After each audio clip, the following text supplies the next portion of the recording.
Da comienzo Voz Alternativa. Es hora de analizar sin límites de líneas partidistas y sin estridencias. Ya con ustedes, la socióloga internacional Marcia Rivera. Esto es Voz Alternativa. Muy buenos días, amigas y amigos. Aquí estamos nuevamente para llevarle otro programa de Voz Alternativa. Me encuentro en Montevideo. Hay una situación bien complicada con el COVID y le pido a todos los que nos escuchen que realmente no bajemos la guardia. Este país hace 3 meses era ejemplo del mundo en cómo se había manejado la pandemia. Todo el mundo se sintió feliz, contento, relajado. Se mantuvieron los negocios abiertos. Vino el verano, la gente se fue a las playas, violó todas las normas de prudencia y hoy estamos en una situación realmente preocupante, en riesgo de que colapsen las salas de intensivo en la mayoría de los hospitales. Entonces, Puerto Rico también tiene que aprender porque hay en este momento una sensación de que porque la gente se ha vacunado ya no hay que tomar las medidas de seguridad que se necesitan, y una de las cosas que la población debe tener claro es que aún estando vacunado usted está en riesgo no solamente de contagiar la COVID, sino también de transmitirlo. Entonces, no son momentos para aflojar. Tenemos varios amigos, entre ellos una pareja que ha escuchado este programa desde el primer día que fue al aire y que están ambos con COVID, y les mandamos toda nuestra energía colectiva para que salgan adelante y superen esta prueba tan difícil para ellos. Hoy tenemos un programa que quiero dedicarlo a empezar una discusión profunda sobre lo que va a ser el futuro del trabajo, el futuro laboral, ¿verdad? ¿Por qué es que hemos llegado a la situación donde estamos, donde hay tanta angustia, tanta incertidumbre, tanto desconcierto entre la gente en torno a cuál va a ser su futuro laboral? Eso todo el mundo piensa que es un resultado directo de la pandemia, y de alguna manera lo es, pero va mucho más allá, va mucho más atrás, desde que empezaron a generar una serie de procesos que han llevado hoy a que esta incertidumbre, este desconcierto, esté presente en prácticamente todos los países del mundo. Puerto Rico no es la excepción, tiene sus particularidades y ya los vamos a ir viendo en el programa. Hoy vamos a tener a la doctora Linda Colón. Ustedes saben que ha estado con nosotros en otras oportunidades. La vamos a tener por teléfono. Me dicen del control que no la han conseguido, pero va a estar con nosotros. Está en Nueva York. Y es una socióloga muy reconocida con especialidad en la UNAM, hizo su doctorado en estudios latinoamericanos, ha sido catedrática de la Universidad de Puerto Rico por muchos años, dirigió la Oficina de Comunidades Especiales y siempre ha sido una investigadora muy importante de los temas de pobreza y desigualdad. Tenemos también ya con nosotros por Skype al licenciado Alejandro Torres Rivera. Buenos días, Alejandro, un placer tenerte de nuevo con nosotros. Buenos días para ti, Marcia, para Linda y para el público que nos escucha. Alejandro es un abogado sindicalista y también de trabajadores, ¿verdad? No solamente de sindicatos, en la práctica privada, y es también profesor del Instituto de Relaciones del Trabajo en la Universidad de Puerto Rico en Río Piedra. Debo decir que lo reconozco como un excelente analista de asuntos internacionales y es columnista en medios de Puerto Rico e internacionales sobre estos temas. Tiene también un programa de radio dedicado a eso. Fue presidente del Colegio de Abogados y Abogadas de Puerto Rico entre 2016 y 2018. Y lo recuerdo, ¿verdad? Muy, muy apurado, organizando la ayuda que el colegio habría de brindar en muchos lugares post el huracán María. Ha sido militante independentista y antiimperialista desde hace muchos años. Me dan un segundo que Linda me está llamando por aquí. Hola, Linda, te están tratando de conseguir desde el control. 292-17. 787-292-1703. A ver si tú entras. Vale. Gracias. Perdonen, pero vamos a lograr que Linda entre. Vamos a comenzar, ¿verdad?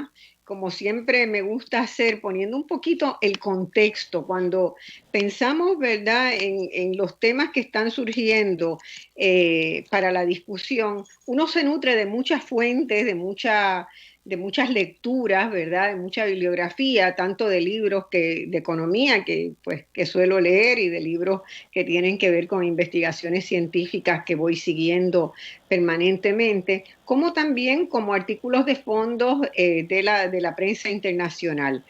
La prensa este año destacaba, ¿verdad?, por esta semana, que América Latina y el Caribe, incluyendo a Puerto Rico, está ¿verdad?, marcando un año desde que comenzó la pandemia de COVID. Ya lo había hecho varios meses antes en el continente asiático y en Europa. Hoy la pandemia está en todos lados. Ningún rincón del planeta se ha eximido de su voradicidad. Ninguno ha sido perdonado. Nos ha golpeado fuerte, muy fuerte, como jamás nadie imaginó. Le precedieron, sin embargo, huracanes, feroces fuegos en muchas partes del mundo, terremotos, y hoy, a través de las investigaciones científicas, sabemos que eran los gritos de la Tierra, los gritos de un planeta que ha estado saqueado, abatido, violentado, desequilibrado. Pero ahora los gritos son los nuestros, son de nosotros, temiendo ser los próximos en esa cadena letal que es la COVID, porque lo peor reaparece continuamente. Y eso es una de las características, ¿verdad?, que estamos viendo. Cuando pensamos que ha llegado lo peor, se empieza a mejorar, pero viene una segunda, una tercera, un cuarto brote que hace que sea peor todavía. Por lo tanto, hoy vivimos con mucho miedo. Miedo temiendo, ¿verdad?, a que seamos los próximos. Y muchas personas ansían una vuelta a la normalidad y reclaman eso. Pero tenemos que preguntarnos todos, ¿cuán normal era la normalidad que teníamos? ¿Y qué normalidad es la que queremos? ¿Es normal que las desigualdades económicas y sociales sigan creciendo exponencialmente sin que nadie pare el proceso? Es normal la persistente y sistémica, porque hay que decirlo así, discriminación, así como la violencia de género. Es normal que buena parte del mundo, en buena parte del mundo, los jóvenes y las jóvenes tengan que emigrar por falta de oportunidades, por estancamiento de salario, por dificultades para acceder a estudios y a servicios de salud. Eso es normal, ese nivel de desigualdad que hemos alcanzado. ¿Es normal el dramático cambio climático que se verifica? ¿Es normal el saqueo de nuestros recursos naturales para obtener ganancia? ¿Es normal esa explotación del medio ambiente para generar riqueza de unas pocas personas en el mundo? ¿Cuánto vamos a acabar con esa falsa normalidad? ¿No fue esa misma normalidad la que nos llevó a los desastres que estamos enfrentando? Entonces tenemos que cambiar la conversación. La conversación tiene que cambiar para entender lo que pasó y aprender a prevenirlo. Por eso están aquí hoy Linda Colón y Alejandro Torres Rivera. ¿Por qué comenzar este diálogo por el tema del trabajo? Sencillamente porque la normalidad, creo yo, nos llegó a convencer de que la humanidad se construye sobre la base del trabajo asalariado, es decir, de tener un trabajo que genere ingresos para consumir los bienes y servicios que deseamos. Nos llegó a convencer de una cosa terrible, de que existimos para trabajar y ganar dinero con el cual comprar, y que la vida está esencialmente referida a eso. Yo no comparto esa visión y hago mucho trabajo hecho a lo largo de mi vida sin ganar un centavo. Lo he hecho por solidaridad, lo he hecho por voluntad, como también lo han hecho Alejandro y lo han hecho Linda Colón. Así que además del temor de morir por un coronavirus, la gente hoy tiene mucho miedo de perder su trabajo remunerado. o de encontrar otro trabajo si es que ya lo perdió, como tanta gente. Y hay razones para tener ese miedo, no las descartamos. Fíjense que según el Observatorio de la Organización Internacional del Trabajo, a lo largo del año pasado, del 2020, se produjo una disminución de 114 millones de empleos con respecto a 2019 en el mundo. La disminución, ¿quiénes perdieron más los trabajos? Los perdieron las mujeres. ¿Y quiénes además de las mujeres perdieron más? Los jóvenes. Son los verdaderos perdedores de este desequilibrio monumental que tiene el planeta Tierra hoy.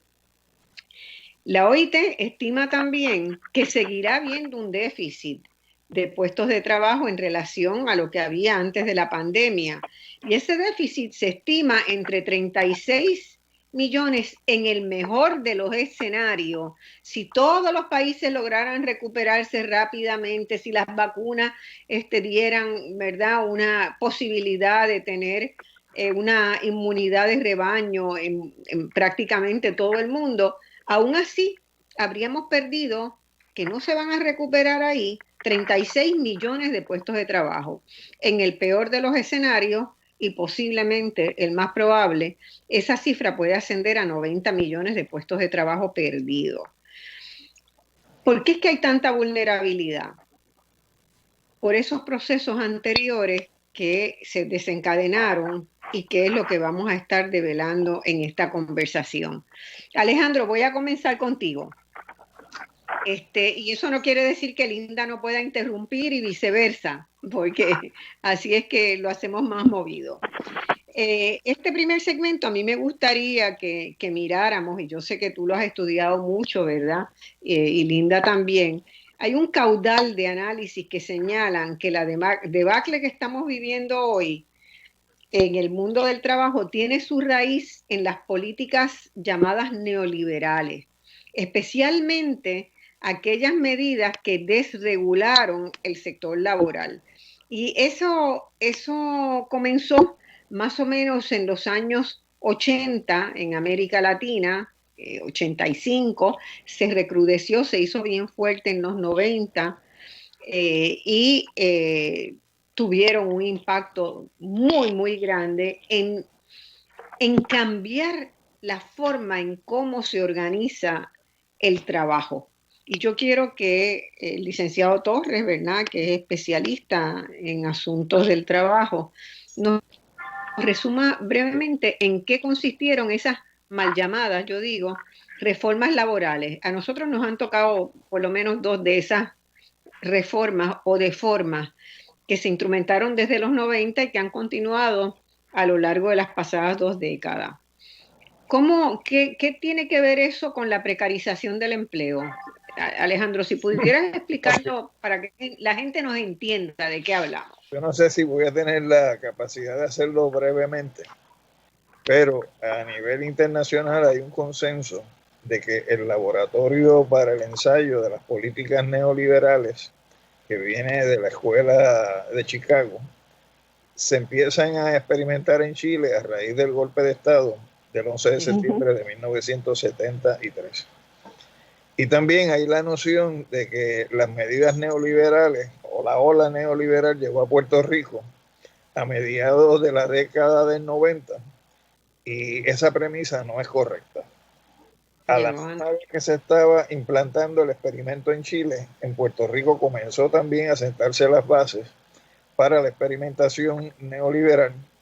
Y yo tomo como punto de partida el informe que se somete bajo la administración de Rafael Hernández Colón en el año 1975, que nosotros conocemos como el informe Tobin, porque James Tobin era un exfuncionario del Banco Monetario Internacional que se trajo a Puerto Rico para que hiciera un análisis de lo que era el sector público y lo que era el gobierno y lo que era la participación o la intervención que había tenido el Estado en los procesos económicos desde la década de los años 30 y 40, fundamentalmente en el marco de lo que era la legislación social, que es mucho más abarcadora de lo que es la legislación protectora del trabajo y que fue el modelo que se estuvo desarrollando en Puerto Rico fundamentalmente en la década del 40 60 y hasta comienzo de la década del 70, que era donde el Estado asumía un rol tutelar en la protección social de los sectores más desventajados, y específicamente había una política laboral dirigida a la protección del trabajo al extremo de que, por ejemplo, en el marco constitucional que nosotros tuvimos entre el año 51 y 52, se incorporaron como parte de la Carta de Derechos de nuestra Constitución la jornada de 8 horas, el pago de la compensación en exceso de 8 de manera no menor de tiempo y medio, el derecho a escoger un trabajo y renunciar a él, el derecho a igual paga por igual trabajo, el derecho a la protección contra riesgos en la salud y la seguridad de los trabajadores. Se incluyó como parte de la Constitución el derecho a la huelga, a las acciones concertadas, a la negociación colectiva para trabajadores del sector privado y sector de las corporaciones e instrumentalidades públicas, como parte de un esfuerzo que se dio en ese proceso llevado a cabo, donde además se incorporaron en una sección 20 de la Carta de Derechos todo el conjunto de derechos sociales y humanos que se habían aprobado por la Organización de las Naciones Unidas en la Declaración de Derechos Humanos de 1948, y que esa sección en particular fue anulada por el presidente y el Congreso de los Estados Unidos, eliminándola de nuestra Constitución. Ese informe Tobin incorpora un recetario para el país a partir de 1975 que incluía limitar el gasto público, la congelación de los salarios para los empleados del gobierno, el retrasar los incrementos que pudieran surgir como resultado de las nuevas disposiciones sobre el salario mínimo, reducirle el salario mínimo a jóvenes de 20 años hacia abajo, eliminar los beneficios marginales que aumentaran el costo en la fuerza de trabajo para los patronos y proveerle incentivos a las corporaciones para que vinieran a establecerse aquí, incentivos que tienen que ver con deducciones en cuanto al pago de impuestos al país, pero también la inversión del gobierno en subvencionar operaciones del sector privado. Es decir, que ya en el año 75 el montaje de lo que es la receta neoliberal empezó a desarrollarse.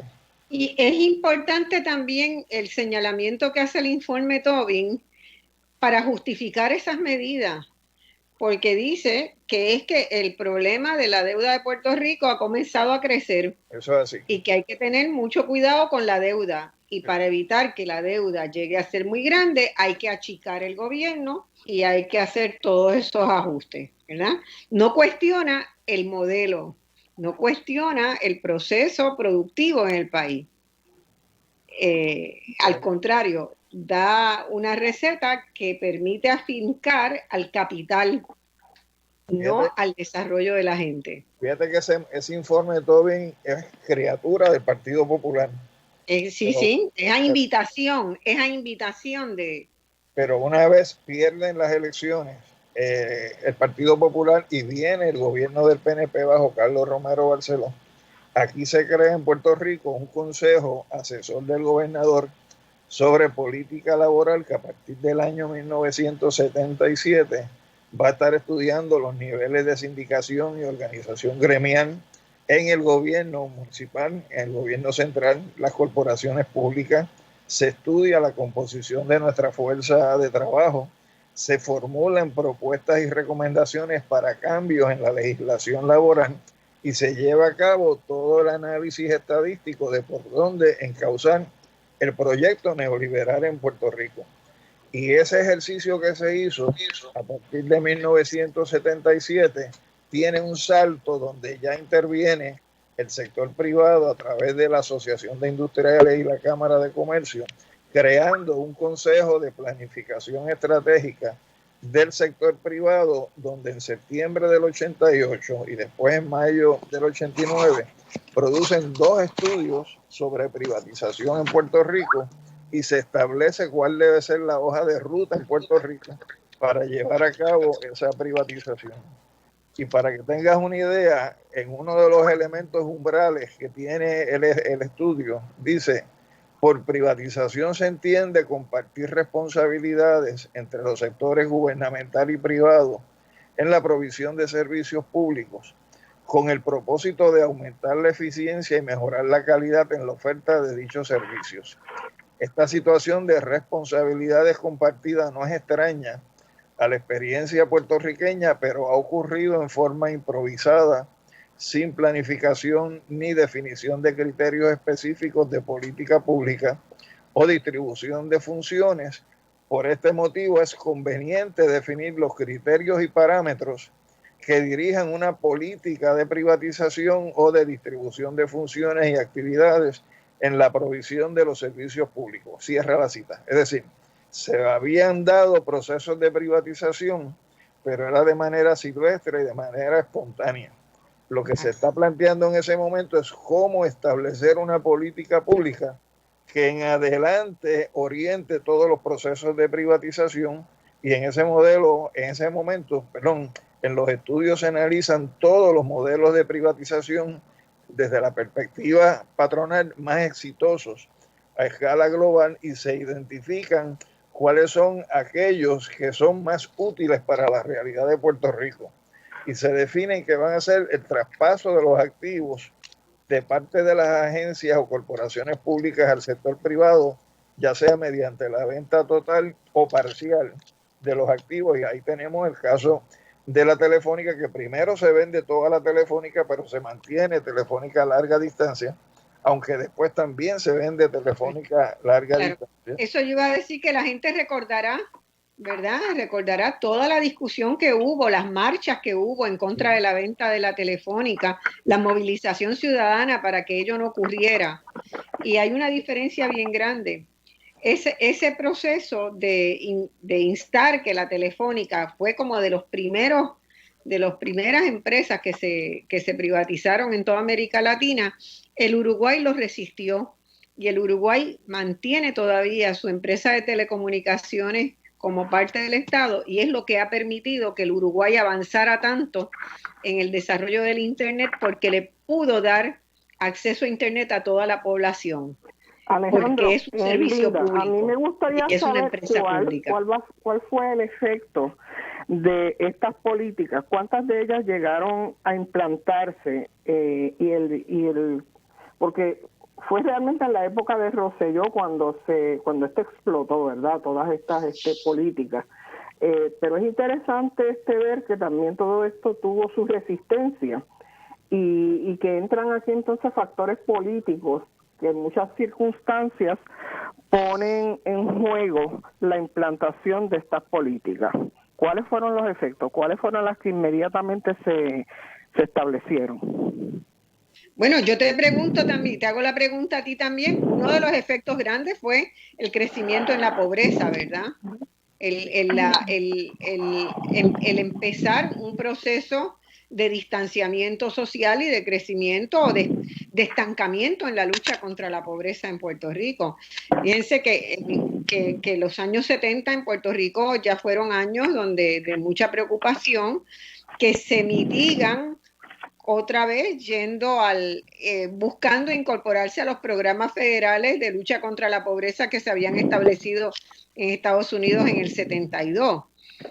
Y de ahí en adelante, Puerto Rico lo que hace es abandonar su responsabilidad en la lucha contra la pobreza y básicamente canalizar los fondos federales que puede conseguir.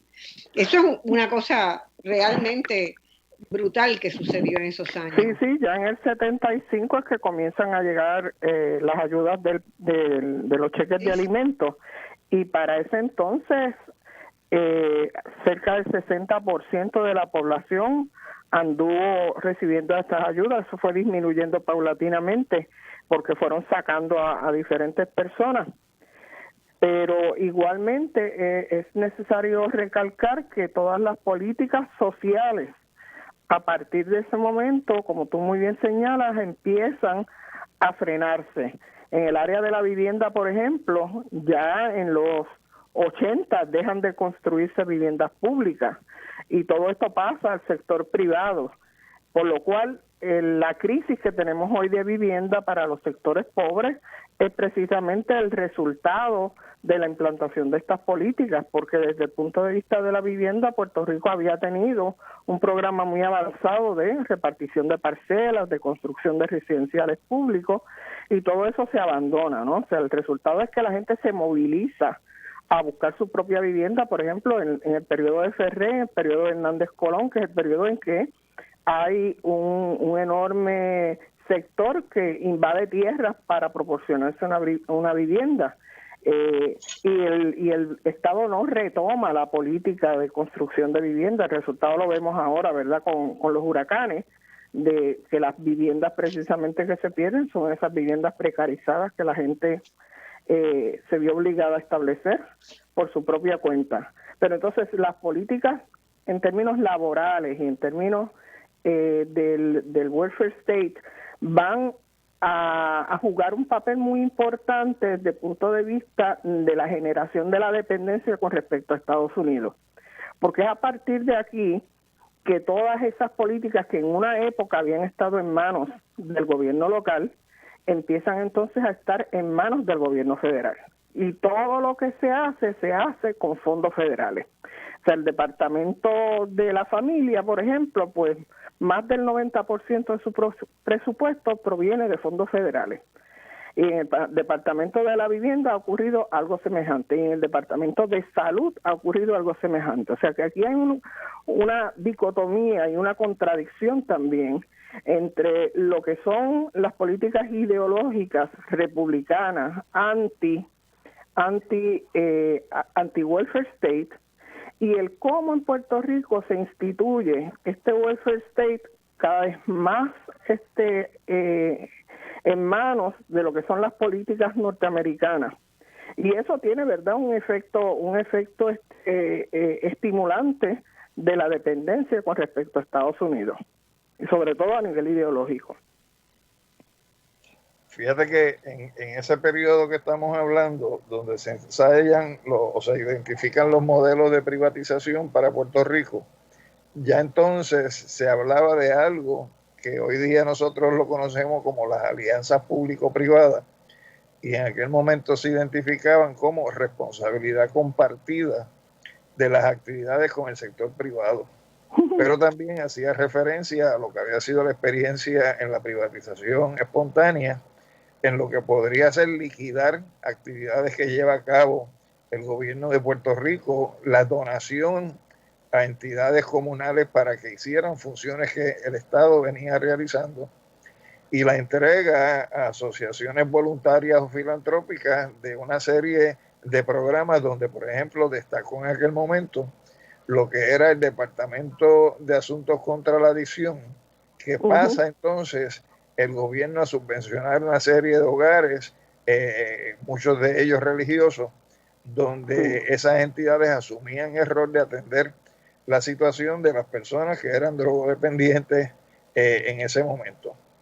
En esos informes, Marcia y Linda, y quienes nos escuchan, incluso se entró a considerar cuáles deberían ser las estrategias para venderle al país la idea de la privatización, y se señalaba que se debería comenzar por aquellas actividades que fueran de menor conflicto social, por la venta parcial de los activos, los contratos de venta por etapas de las funciones que llevaba a cabo el gobierno, incluso la venta de activos a los empleados o la intervención de la Asamblea Legislativa desde el punto de vista de atender por vía alterna una serie de actividades que en esos momentos venían siendo subsidiadas por corporaciones públicas.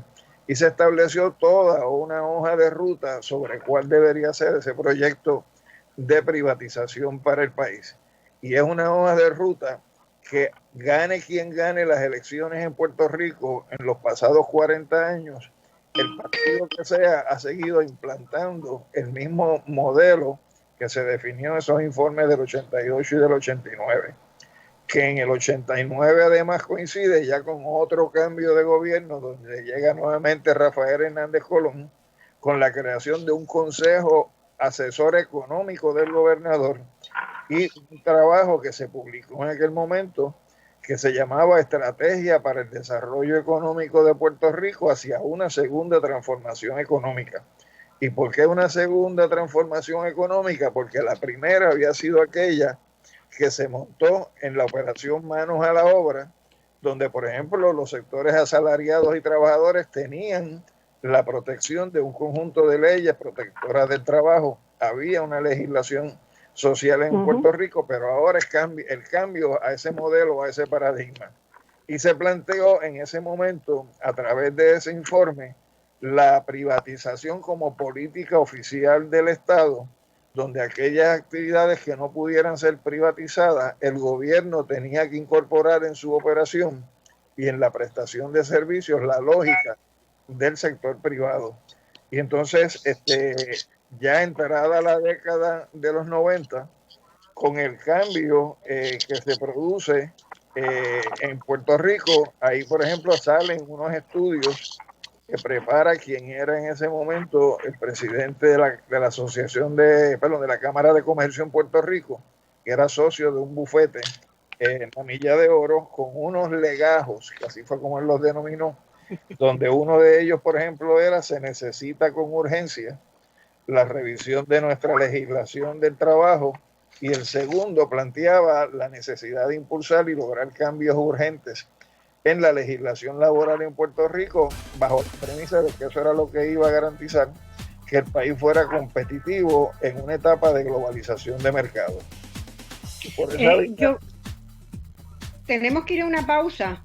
Ahora, quería comentar que eso mismo, en la gran mayoría de los países de América Latina, los organismos financieros internacionales lograron que se hicieran enmiendas constitucionales para dejar esas reformas a nivel constitucional. Podríamos discutir por qué en Puerto Rico eso no era pensable, porque la cuestión del estatus, había un sector del Partido Popular que jamás hubiera permitido que se traqueteara con la Constitución temiendo otras cosas. Vamos a una pausa y continuamos con el tema.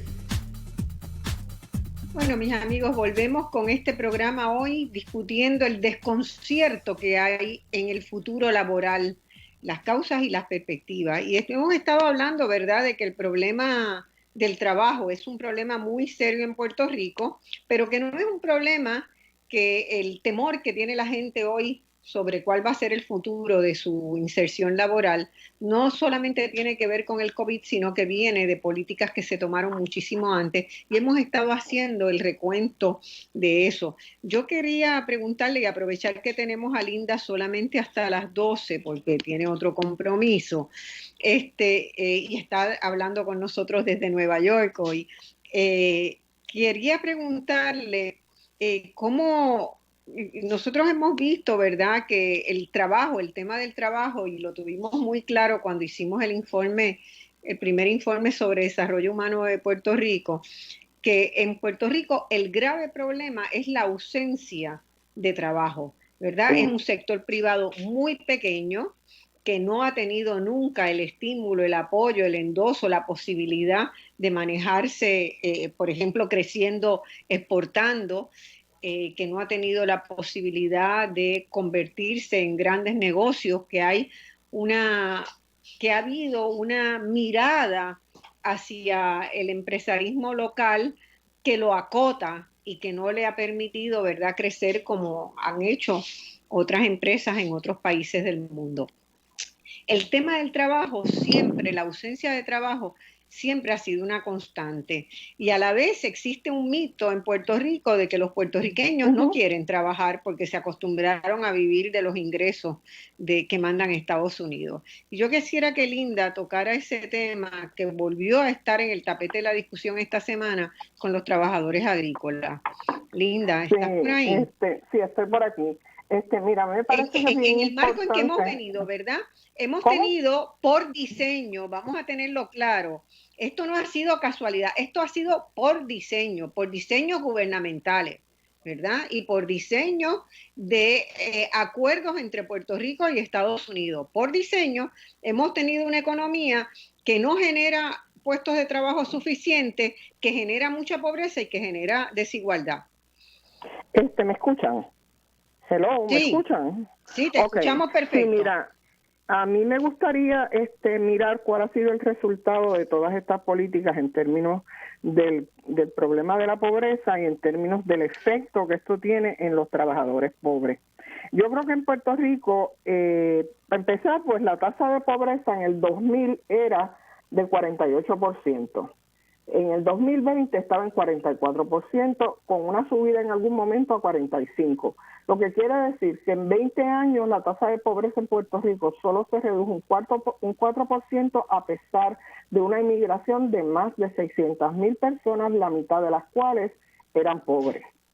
El otro aspecto que creo que es bien importante resaltar es que la tasa de participación en el empleo en Puerto Rico ha oscilado entre un 47 y un 40%, inclusive ha estado hasta en 39%. O sea, la cantidad de gente que tiene acceso al trabajo en el país siempre ha sido muy, muy baja, de las más bajas de América.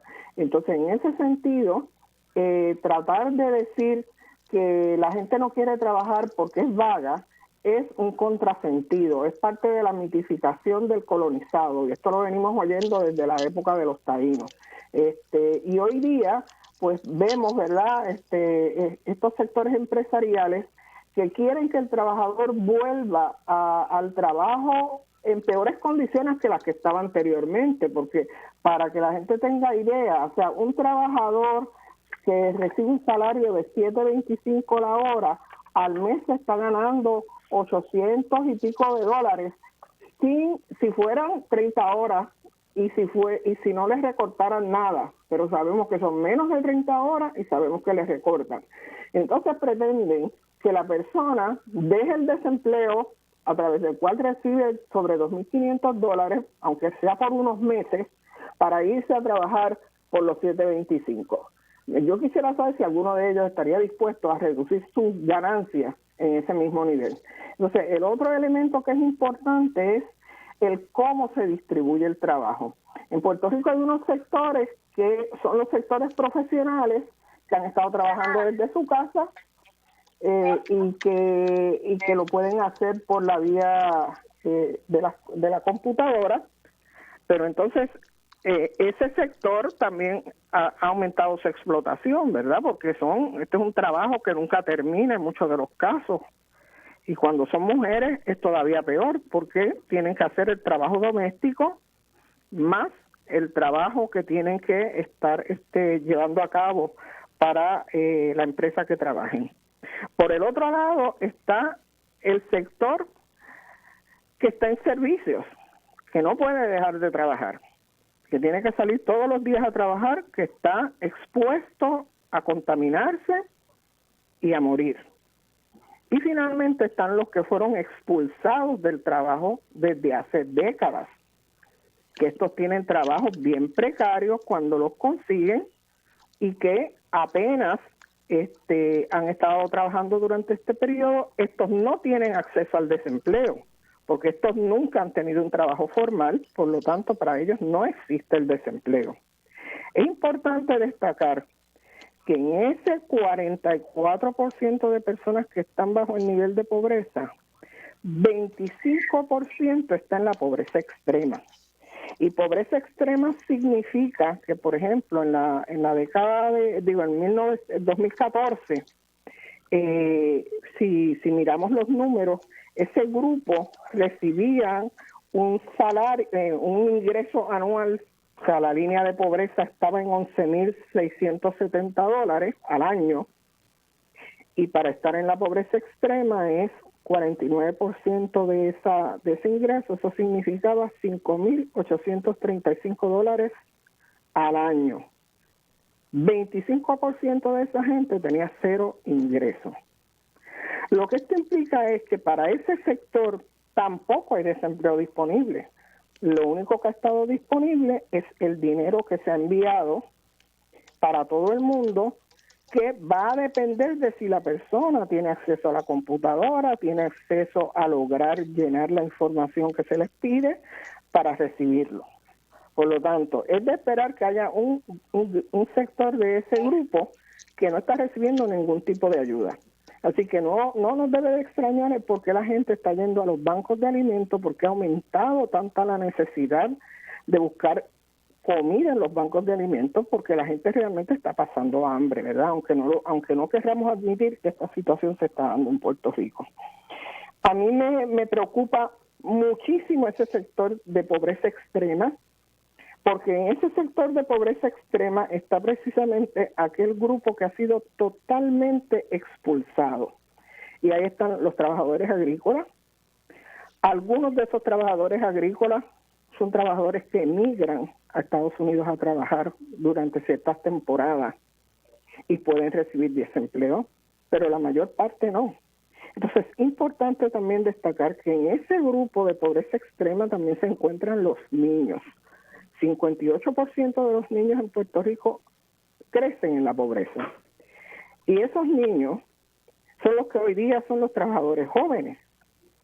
Entonces, ese grupo de jóvenes que ingresan al mercado laboral viene con una serie de problemas, entre ellos que dejaron la escuela, que no terminaron el cuarto año, porque cerca del 60% de los que están bajo el nivel de pobreza no han terminado la escuela superior. Y otra de las características que tiene el mercado de empleo en Puerto Rico es que las personas que están empleadas, sobre el 50% en empleos como cajeros, empleos de ventas minoritarias, son personas que tienen universidad, lo que está implicando que hay una sustitución de aquellos trabajos que tradicionalmente hacían las personas con cuarto año de escuela superior o que incluso no habían terminado la escuela superior. Esos trabajos están siendo sustituidos por trabajadores que tienen universidad, porque tenemos un alto nivel entre las mujeres, por ejemplo, de más de un 32% de mujeres con bachillerato en el país. Entonces, en ese sentido, creo que el empobrecimiento y las condiciones precarias de trabajo no son solamente para aquellos que tienen poca educación o aquellos que no completaron la escuela, sino para aquellos que debieran, ¿verdad? Los que se le hizo la promesa de que si estudias vas a salir de la pobreza, vas a poder mejorar tus condiciones de vida. Esto a $7.25 la hora y como mucho $9 la hora. Entonces, como estamos viendo, hay un frente, ¿verdad?, de la Cámara de Comercio y de la Asociación de Industriales, hablando en todas partes en contra del aumento del mínimo del salario. Y no solamente hablando en contra de eso, sino justificándolo a partir de que los puertorriqueños son vagos y que por lo tanto no merecen que se les pague un mejor salario. Que las oportunidades están abiertas, que lo que pasa es que la gente no las acepta, y entonces en ese sentido es posible que tengamos que evaluar, tenemos que evaluar cuáles son las características de esos supuestos trabajadores que no están aceptando los empleos que se les ofrecen. Y es posible que esos sean trabajadores que tienen una buena educación, trabajadores que están cuidando a niños o están cuidando familiares enfermos, o trabajadores que simple y sencillamente ya están hartos, ¿verdad?, de la situación, y que los efectos psicológicos de la pandemia están haciendo estragos, ¿sabe? Y esto es algo de lo que tampoco se habla. ¿Cuánto riesgo tiene una persona que va a trabajar, sobre todo si no está vacunado? Cuáles son las condiciones que han pasado a lo largo de todo este año y de los años anteriores con respecto a los huracanes, a los terremotos, o sea, la pérdida de vivienda, la pérdida de la educación, porque las escuelas se cerraron, las universidades se cerraron. Entonces, todos esos elementos me parece que hay que traerlos a la discusión para entender de una mejor forma que lo que está pasando con esta fuerza laboral, ¿verdad?, que en muchas ocasiones está constituida por mujeres, y es importante destacar que son precisamente las mujeres las que más han perdido. Y tengo unos numeritos aquí reveladores. en términos de personas con grado universitario. Por ejemplo, los cajeros en el 2006 tenían grado universitario un 27%. En el 2019, 42% de los cajeros tienen grado universitario. Vendedores, 39% en el 2006, 54% en el 2019. Guardias de seguridad, gente, 11% en el 2006, 34% en el 2019. Secretarias y asistentes, 63% versus 75%. Entonces, obviamente, los trabajadores en el área de servicio, los más pobres son los que han perdido sus empleos, están siendo sustituidos por trabajadores que en cualquier otro país estarían recibiendo mejores salarios, pero en Puerto Rico ese es el sector que ha estado expandiéndose. Las mujeres, por ejemplo, en el gobierno en el 2016 eran un 54%, en el 2020 un 20%. En el empleo privado un 48%, bajó un 47%. En el autoempleo, que esto es bien importante, ha aumentado muchísimo el autoempleo. En el 2016 era un 31%, en el 2020 un 46% de las mujeres están en el autoempleo. Que también es otra mistificación, ¿verdad? El autoempleo a veces es un trabajo de casi 18 horas al día para recibir salarios que realmente muchas veces no te dan para el haber vivir. asumido la verdad, haber comprado un discurso de que uno gana libertad y que uno gana flexibilidad, pero en realidad lo que estás ganando es la capacidad de autoexplotarte.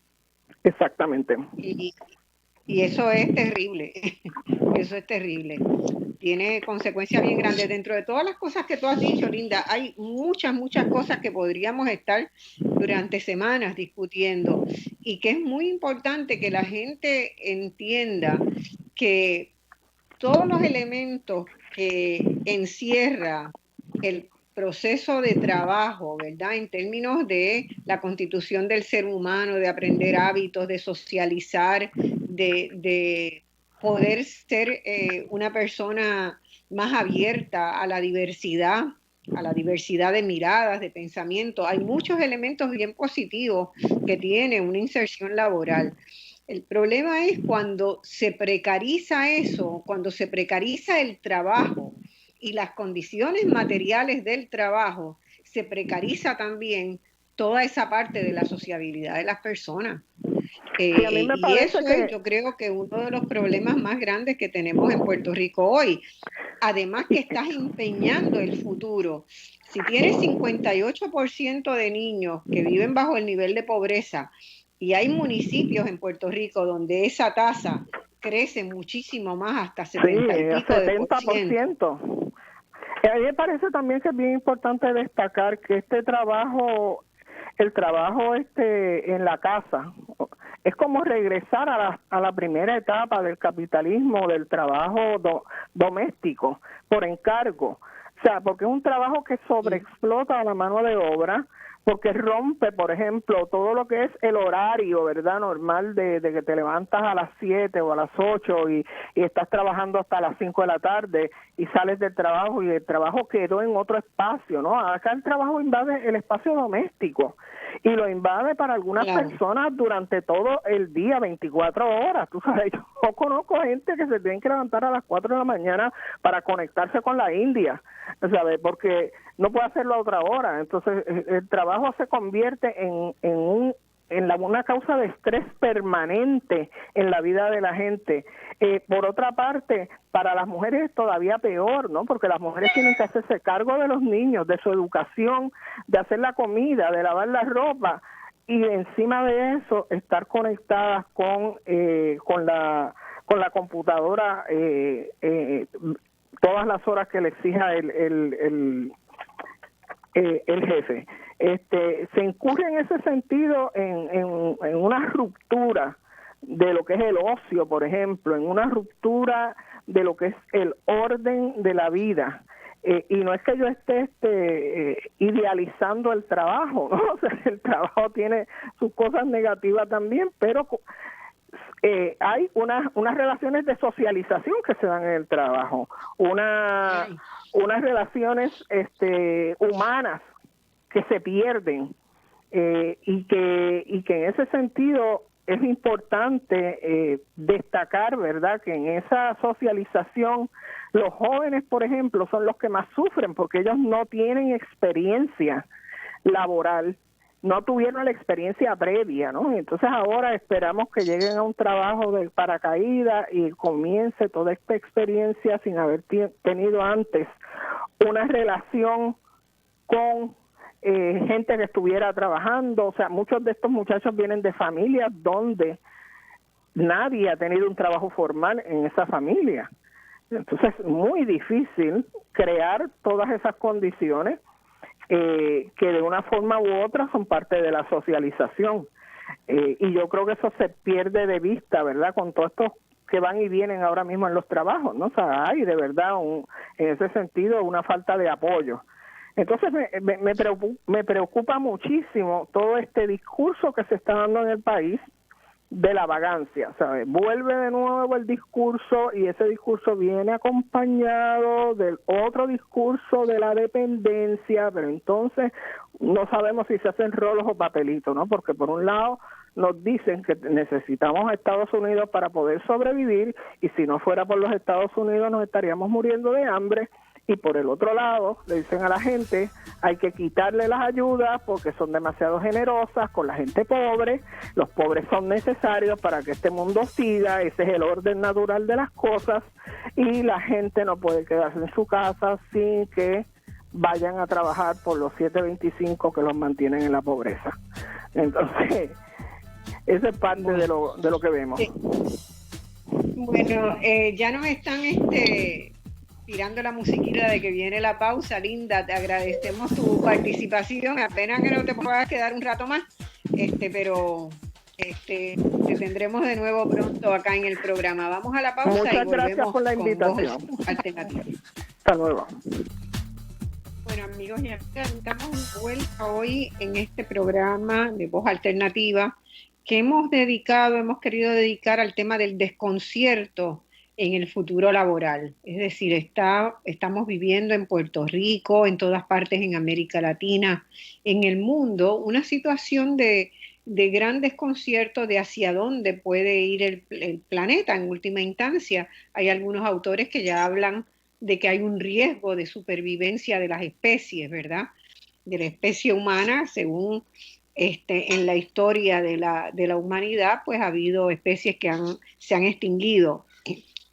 La situación que hemos descrito en este último segmento, en el diálogo con Linda Colón y con Alejandro Torres Rivera, hemos visto que las políticas neoliberales que se empezaron a instrumentar tempranamente en América Latina, básicamente fue marcada, ¿verdad? Ha sido marcada por muchos analistas y Alejandro lo subrayó así también con el golpe de Estado de Chile, pero que también tempranamente en Puerto Rico se estaban dando procesos similares a partir del informe Tobin que le encomienda el gobierno de Rafael Hernández Colón.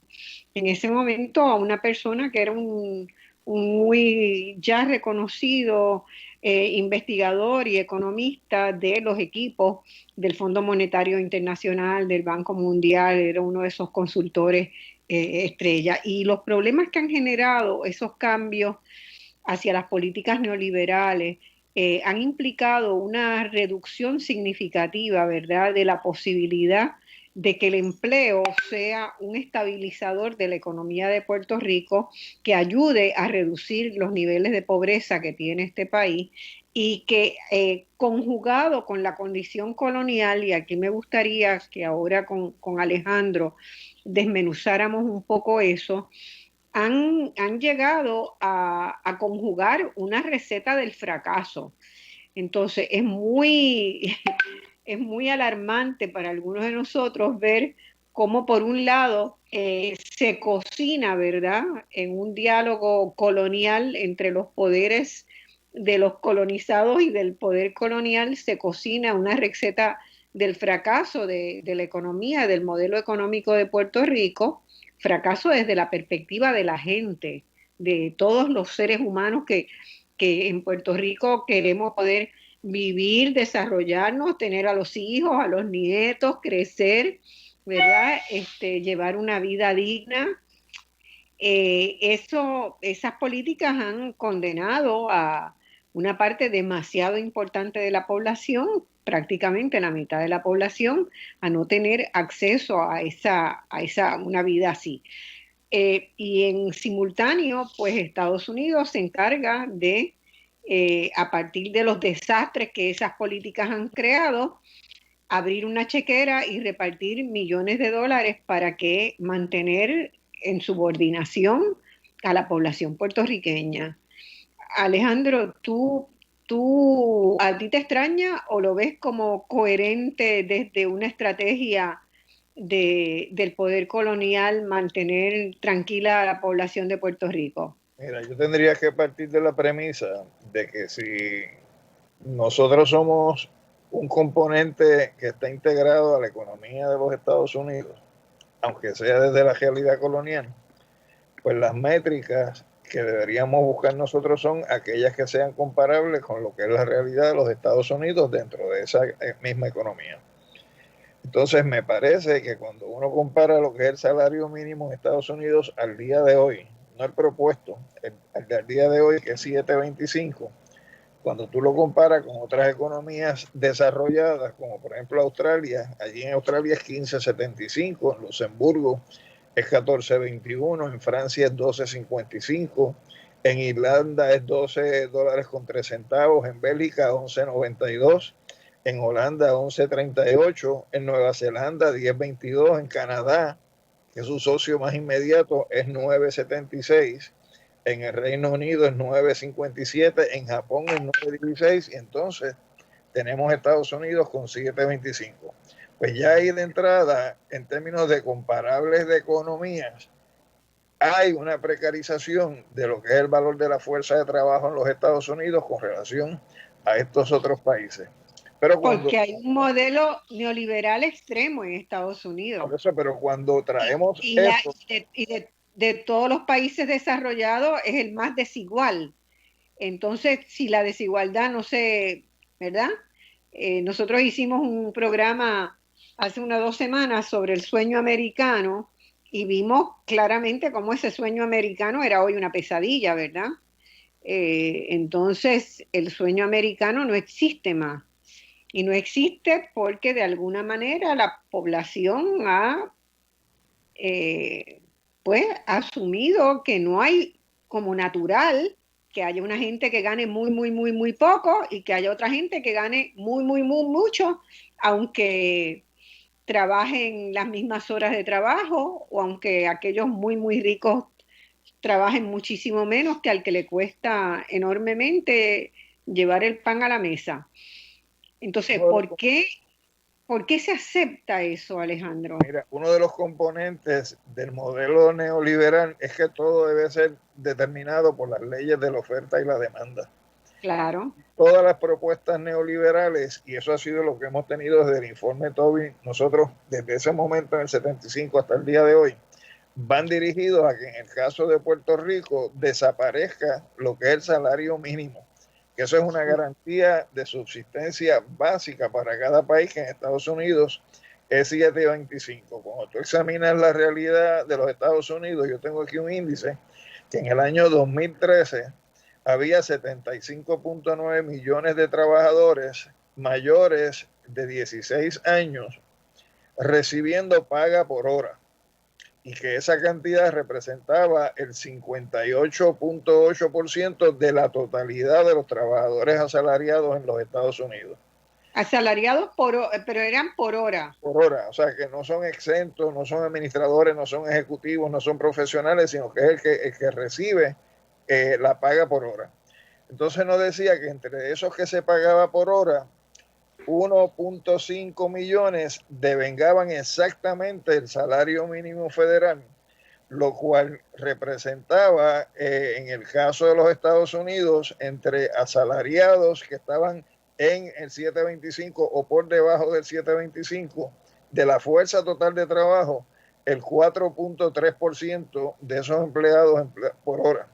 Cuando tú examinas la realidad de Puerto Rico, el referente es que en el caso nuestro era el 32%. Es decir, que el 32% de la fuerza de trabajo en Puerto Rico, su salario máximo es el mínimo. Salario mínimo, porque mientras no cambie el salario mínimo, no tiene ninguna expectativa. Claro. Ese asunto cambie. Entonces, ¿qué pasa, Marcia? Cuando tú examinas dentro de la realidad de los Estados Unidos lo que es el nivel de pobreza en términos de ingreso, el nivel de ingreso que caía bajo los parámetros de pobreza era de 11.914 al año. Cuando tú comparas lo que es ese ingreso con lo que es el ingreso correspondiente a 7.25 la hora, te vas a confrontar la realidad que la diferencia entre el límite de pobreza y lo que es el límite adquirido por el salario mínimo es de $263.83 al mes. Eso equivale a $60.88 a la semana, o equivale a una diferencia de 1.52 por hora.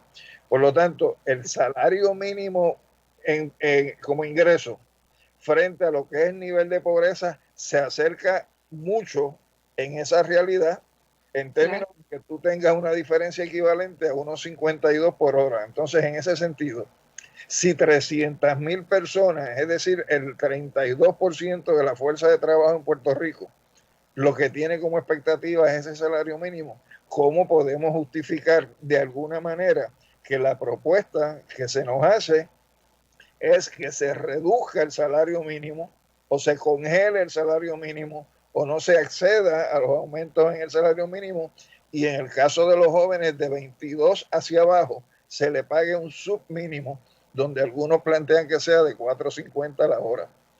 Entonces, si no, da vergüenza.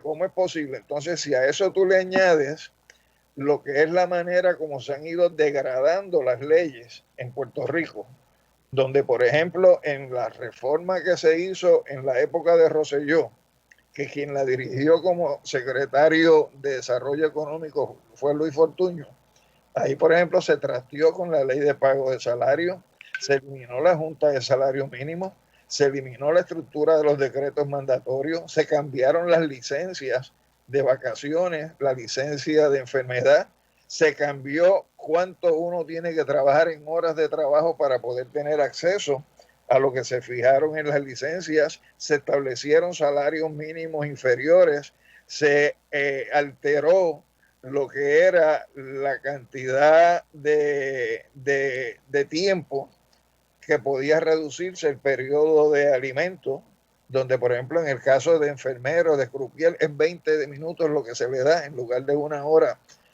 por cada 8 horas de trabajo. Se estableció el horario flexible, donde entonces te redujo el periodo de descanso sin compensación extraordinaria de 18 a 12 horas, y se hicieron los cambios relacionados con la ley de cierre.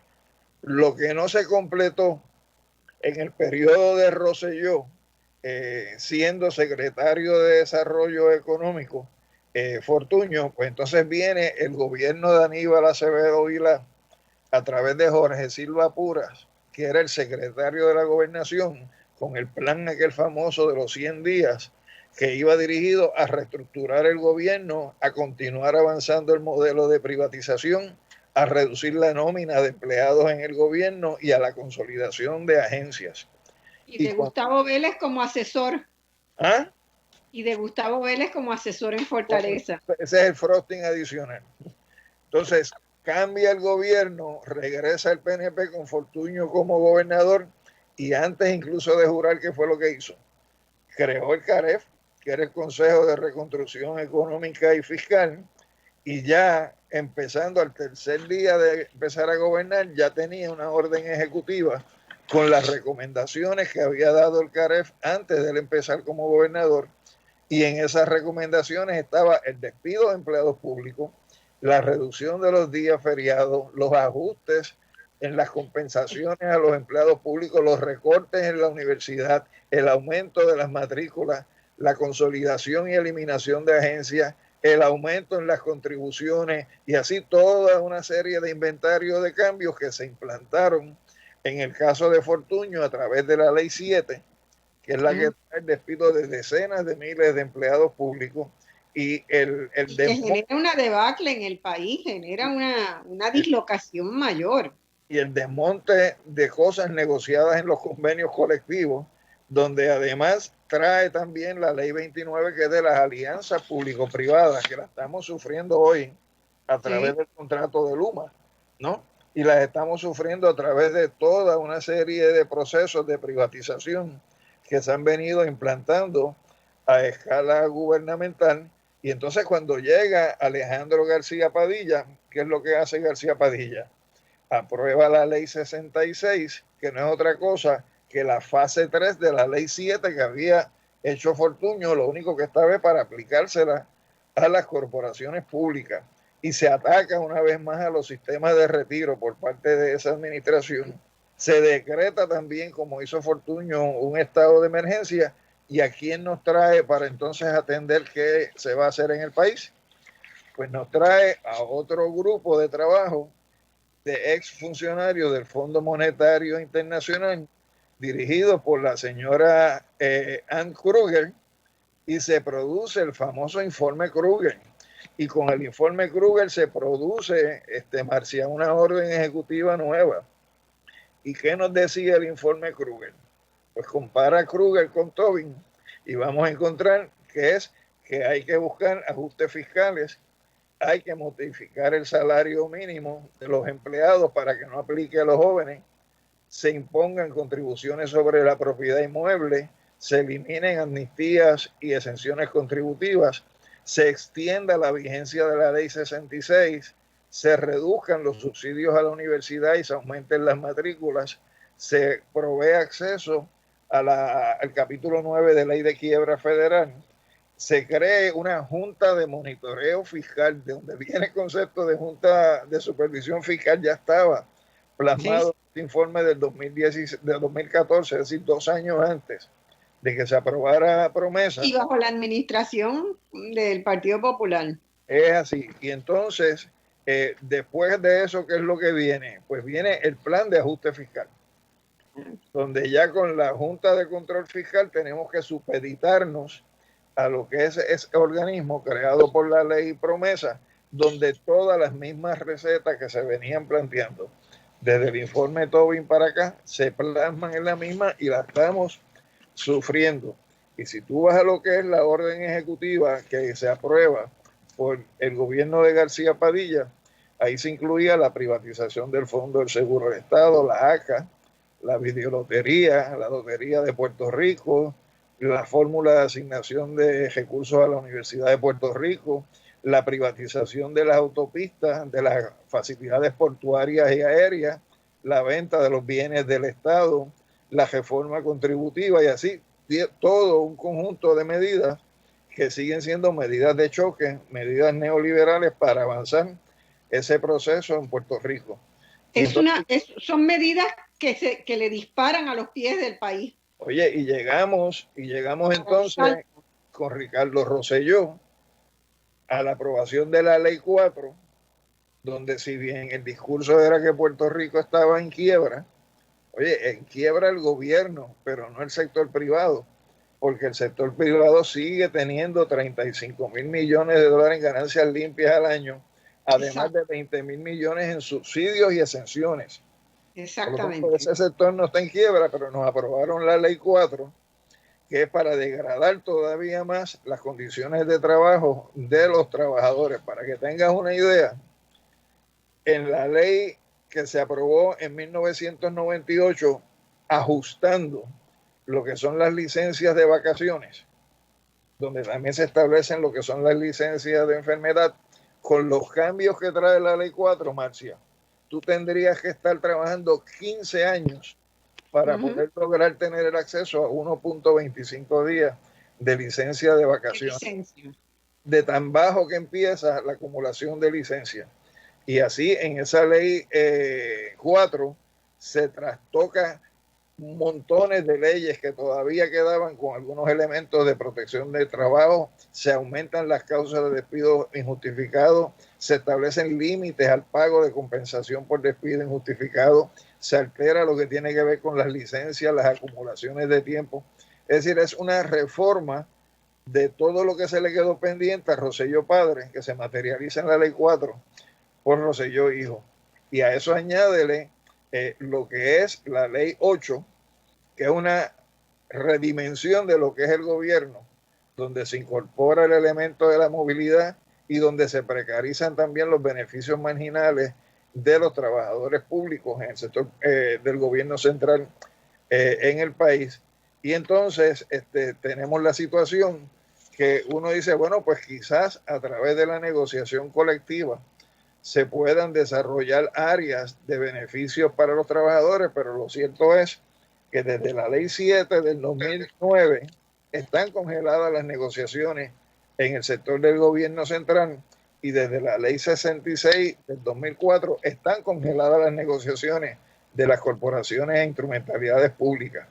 Y entonces cuando tú le añades a eso la ley 26 de 2017, que es la ley de cumplimiento con el plan fiscal, ahí se ha alineado todo lo que son los derechos o pocos derechos que le quedan a trabajadores del sector público y de las corporaciones y las instrumentalidades. Es decir, que el montaje que se diseñó en aquellos estudios de los años 80 han seguido dándose en el país administración tras administración, porque el problema no es un problema estrictamente de partido político, es de clase social.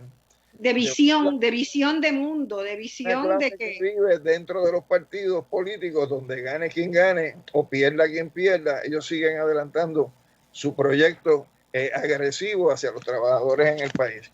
Entonces, en ese sentido, si nosotros no tomamos conciencia de que esto es una visión de una clase social, vamos a seguir cancelándonos unos a otros cada 4 años en términos de la dinámica de los partidos políticos que sostienen el modelo neoliberal en el país, y perdemos entonces la visión de que esto es una situación de clase social donde hay un proyecto de país distinto al que tú o yo creemos, y que en ese sentido pues el enfrentamiento tiene que ser a esas políticas que levanta como bandera esa clase social, que van dirigidas a atacar los beneficios, los derechos de los trabajadores y a degradar sus condiciones materiales y humanas de trabajo.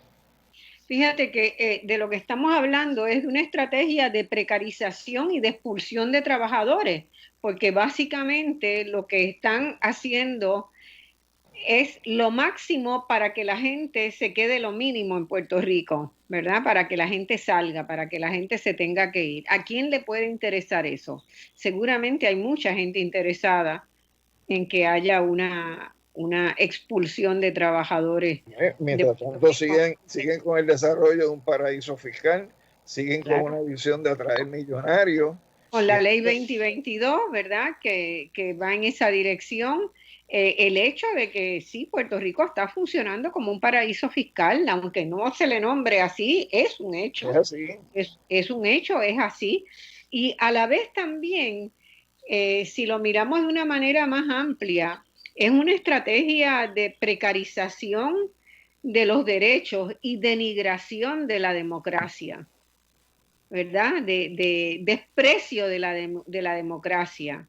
Profundo desprecio por la democracia. La democracia presupone que crece en la medida en que tú conquistas nuevos derechos. Y la lucha histórica, ¿verdad?, de la humanidad democrática, que se identifica con la democracia, es una lucha que va de un derecho, conseguimos ese, vamos por más derechos, hasta que lleguemos, ¿verdad?, a un proceso de perfeccionamiento de la democracia de toda la sociedad, ¿verdad? De toda una sociedad democrática, que es un poco la mirada de largo plazo que han adoptado los países escandinavos, ¿verdad? Donde uno ve que de a poquito una lucha te lleva a otra, y cada vez más son las ganancias en derechos que tiene la gente. Si nosotros hacemos el hilo de la democracia en Puerto Rico, ¿verdad? La línea de base de la democracia, vamos a ver que cada vez vamos perdiendo más y más y más derechos. Es una involución democrática. Por lo menos la historia de los últimos 50, 60 años en Puerto Rico es una involución democrática muy fuerte. Y no es casualidad que en los Estados Unidos haya pasado lo mismo y que un equipo de investigadores hace 3 o 4 años de la Universidad de Princeton y Northwestern hayan encontrado que ya Estados Unidos no cabe bajo la designación de un país democrático, es una oligarquía. Cuando nosotros éramos jóvenes, que de eso ha pasado ya un tiempo. Pero seguimos acumulando juventud, no te preocupes. Los padres nuestros, Marcia, siempre nos decían que ellos aspiraban a que nosotros tuviéramos lo que ellos no habían tenido. Claro. Sin embargo, los padres jóvenes de hoy ya no le pueden decir eso a sus hijos. No pueden. ¿Por qué? Porque lo que le espera a sus hijos es un mundo que se ha reducido en cuanto a derechos, se ha reducido en cuanto a condiciones materiales de vida y condiciones materiales de trabajo. Por lo tanto, ese futuro de cambio evolutivo hacia el frente, ya eso no existe en las coordenadas de los jóvenes. Y te lo digo porque los estudiantes míos, o sea, tienen que estar trabajando. Y cuando ellos describen las condiciones bajo las cuales trabajan, donde no hay derecho, donde las condiciones de trabajo se violan de día a día, donde una gran cantidad de ellos incluso trabajan en el área gastronómica y están sujetos a un submínimo bajo la premisa de que cobran propina, pero resulta que la propina no va al bolsillo donde debe ir la propina, sino que se queda en el camino en algún otro sitio. Pues realmente las condiciones bajo las cuales ellos están en estos momentos viviendo no son las condiciones de cuando tú o yo estudiamos, que nosotros nos consideramos estudiantes a tiempo completo. Claro. Porque había mecanismos a través de los cuales se podía solventar nuestros gastos en la universidad, porque incluso se partía de una universidad donde el acceso a la educación era básicamente casi gratuito, y lo que no se lograba se completaba con el llamado fondo educacional. Ahora eso no es así. Ahora terminan de estudiar con unos préstamos. Entonces, si logran entrar a la fuerza de trabajo, entran a la fuerza de trabajo aceptando condiciones incluso muy bajas para lo que es la capacidad formativa que desarrollaron ellos como profesionales. 2 comentarios quiero hacerte. Uno, la situación a mí me recuerda mucho a uno de los primeros trabajos de investigación que yo hice sobre los reclamos de las sufragistas en Puerto Rico en las primeras décadas del siglo XX, ¿verdad? Y uno de los reclamos fuertes de las sufragistas era que se abriera el mercado de trabajo para las mujeres, ¿verdad? Y hay un impulso a la incorporación de las mujeres en el sector del magisterio. 95% de las maestras de elemental en los primeros años, y todavía no es un 95% hoy, pero es bien alto, son maestras mujeres, ¿verdad? Esas eran las que más bajos salarios tenían. ¿Y cuál era la contestación que se le daba a las sufragistas cuando reclamaban que el magisterio no podía estar pagando salarios tan bajos, ¿verdad? Porque el trabajo de una maestra era comparable con el salario de un profesional en otras esferas del gobierno, que ganaban muchísimo más que los maestros, eran siempre los peores pagos. Y eran los peores pagos porque eran las mujeres quienes habían sido reclutadas ahí, ¿verdad? Y entonces se correlacionaban esas variables. La contestación era: cualquier salario es mejor que ningún salario. Bueno, eso lo utilizó Luis Muñoz Marín como frase. Cuando decía que el mejor líder obrero estaba en Fortaleza y que no había peor salario que un no salario. Exactamente. Esa idea que está en Puerto Rico desde más de un siglo, ¿verdad? Ahí trabajando en diversos niveles de la sociedad puertorriqueña, que todavía es lo que sustenta a los que están queriendo bajarle el salario mínimo a los jóvenes a 4 pesos la hora, ¿verdad? Mejor, cualquier salario es mejor que ningún salario. ¿Cómo? ¿De qué estamos hablando? ¿Y qué pasa en el campo de la cultura? Que además la gente se cree que en el campo de la cultura la gente no paga agua, no paga luz, no paga nada, ¿verdad? Y en ese ejemplo que tú traes de la mujer como maestra, hay que sumarle el componente ideológico de hacerle creer que el magisterio es un sacerdocio. Sí, claro, también. Tanto hay que estar sometido a las peores condiciones de vida, porque eso es parte de... Es un sacerdote, esa es buenísima, me la acabas de acordar. El magisterio es un sacerdocio. No. Es impresionante. Vamos a una pausa y volvemos. Pueden hacernos preguntas, los que quieran comentar o preguntar, por el 787-292-1703, 1704 o 05. Vamos a la pausa y volvemos de inmediato. Esto no se ha terminado todavía. Bueno, amigos y amigas, entramos en el último segmento de nuestro programa. Siempre es un placer llegar hasta aquí y ir desmenuzando temas que son complejos con personas como Linda Colón y como Alejandro hoy, que tienen años de trabajo y de conocimiento y que podemos ir abriendo una lucecita, ¿verdad?, de comprensión en la gente, convencidos de que si la gente no entiende los procesos y meramente cree que cambiando un gobierno o cambiando unos candidatos vamos a estar mejor o peor, estamos equivocados. Hay que entender la lógica, hay que entender lo que está detrás de esto y los años de acumulación que tienen los procesos. Alejandro, vamos a hacer una pausa aquí porque ha entrado una llamada, vamos a tomar y vamos a seguir conversando tú y yo. Yo tengo dos preguntas todavía dos temitas que quiero que discutamos, pero vamos a atender esa llamadita del público. Adelante. ¿Soy yo? Hola, buenos días. ¿Soy yo? Sí. Oh, sí, Enrique Santos de Trujillo Alto. Perdón, ¿no le acaba el nombre? Enrique Santos, Trujillo Alto. Enrique Santos de Trujillo Alto, muy bien. Adelante, por favor. Dos preguntas bien breves. Ante esta información que nos han dado ustedes, que yo entiendo que es de excelencia y pues nos hace mucha falta este tipo de educación, dos puntos y la pregunta es ¿por qué no se discute o por qué no se acepta dos hechos? El fundamentalismo religioso y la importancia que tiene, una, en la política directamente, y dos sería este concepto, no anarquía, sino el otro concepto que no se toca mucho tampoco nunca, cuando la gobernanza que tenemos actual, fascista. O sea, ¿por qué no se acepta en Puerto Rico que sí, que existe el fascismo, que estamos con una gobernanza fascista, y por un lado, y por otro lado, el fundamentalismo religioso? No se acepta que esa es una realidad que vivimos o que hemos estado viviendo por muchos años.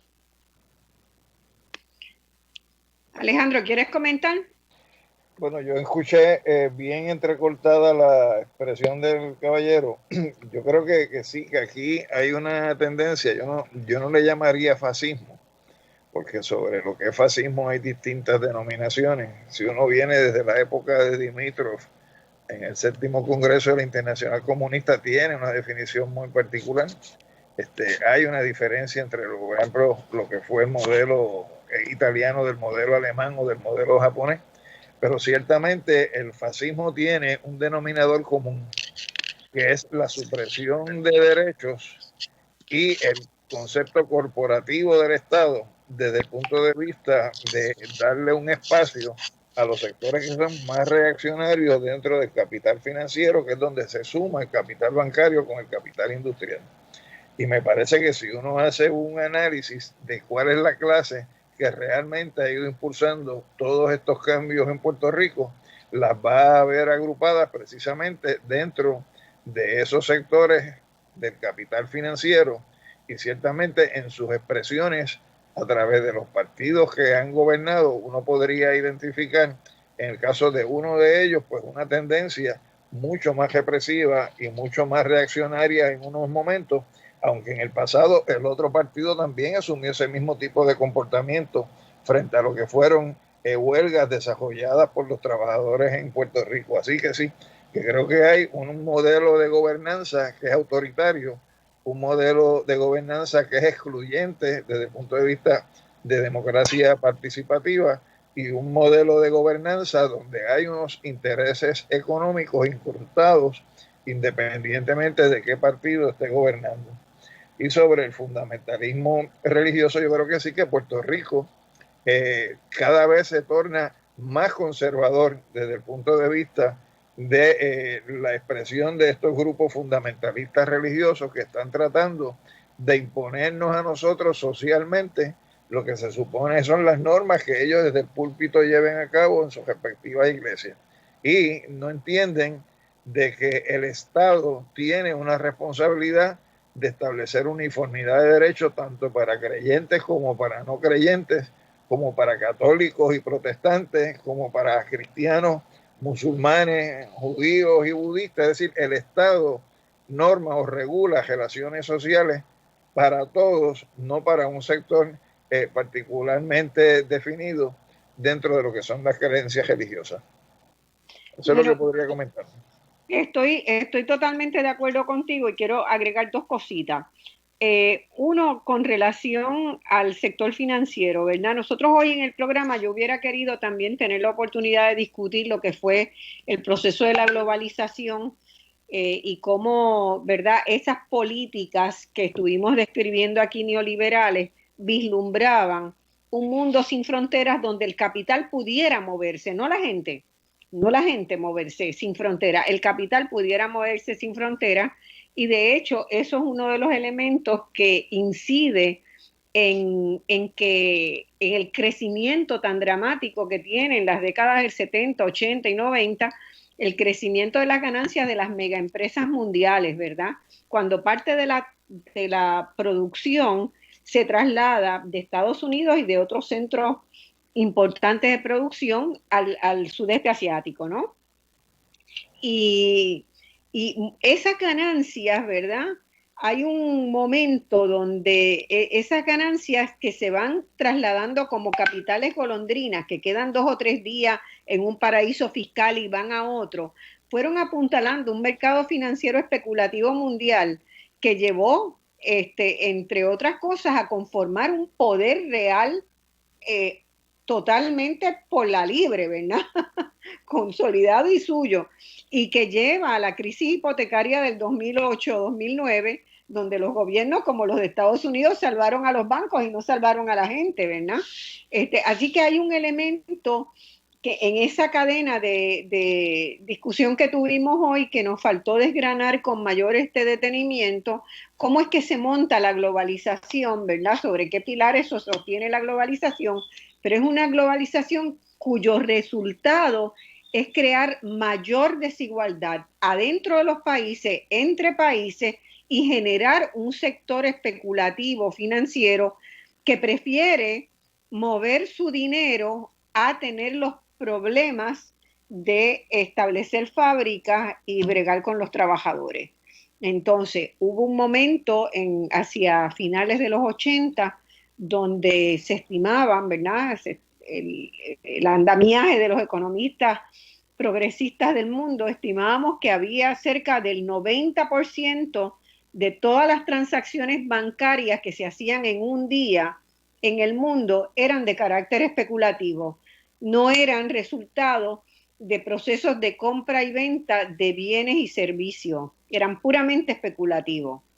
Entonces, eso es un elemento que está ahí y del cual Puerto Rico ha sido parte, tanto porque tiene empresarios especuladores como que ha sido lugar de recibir tránsito de esas inversiones.